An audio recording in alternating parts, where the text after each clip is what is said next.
ஏங்க இந்த மாதிரி நீங்கள் வந்து 2வது குழந்தைக்கு இந்த மாதிரி கொடுக்குறீங்க, இப்போ முதல் குழந்தைய வந்து தள்ளி வைக்கிறீங்க அப்படின்னா, இவன் கூப்பிட்டானா ஒரே ஒரு சொல்லுவான், போங்க பூமர் அங்கிள், நானும் வீடியோ வர மாட்டேன்ருவாங்க. ஹானஸ்டா சொல்லிடுறது. இவளுக்கு வந்து ஐயா நான் அப்படி சொல்லலையா, அப்படி சொல்லலையா, நான் நேரத்தில் கரெக்டாக இருக்கிறீங்க. தாரா, இந்த லிப்ஸ்டிக் இருக்குல்ல, இந்த மாதிரி மேக்கப் இருக்குல்ல, இதை பார்த்தோன்னே அம்மாவை பற்றி ஒரு 2-3 வார்த்தை சொல்லுங்க. என்ன பண்ணுவோம் அம்மா மேக்கப்பில்? அம்மா ஃபர்ஸ்ட் லிப் போட்டு லிப்ஸ்டிக் போடுவா. எவ்வளோ நேரம் போடுவா? 60 minutes. 1 மணி நேரம். 1 hour தானம்மா? 1 hour தானா? 1 hour தானே போடுவாங்க. அக்கா சொல்லிருக்காரு. நீ சொல்ல, தைரியமா சொல்ல. பயப்படாத. 24 hours. 24 hours.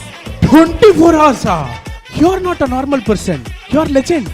எனக்காக தான் அப்படி இருக்கா, மேக்கப் போட தான் பார்க்க முடியுன்றது. வீடியோஸில் தீபா வந்து மேக்கப் போட மாட்டா, வீட்டில் இருக்கிறதுலாம் இந்த மாதிரி வெளியில் வரும்போது தான் போடுவா. ஆனால் வந்து போட ஆரம்பிச்சோன்னா ரொம்ப அதுக்குன்னு டைம் எடுப்பா. தமிழ்நாட்டின் வளர்ச்சி பயணத்தில் ஒருவரையும் பின்தங்க விட மாட்டோம். வெல்வோம் ஒன்றாக.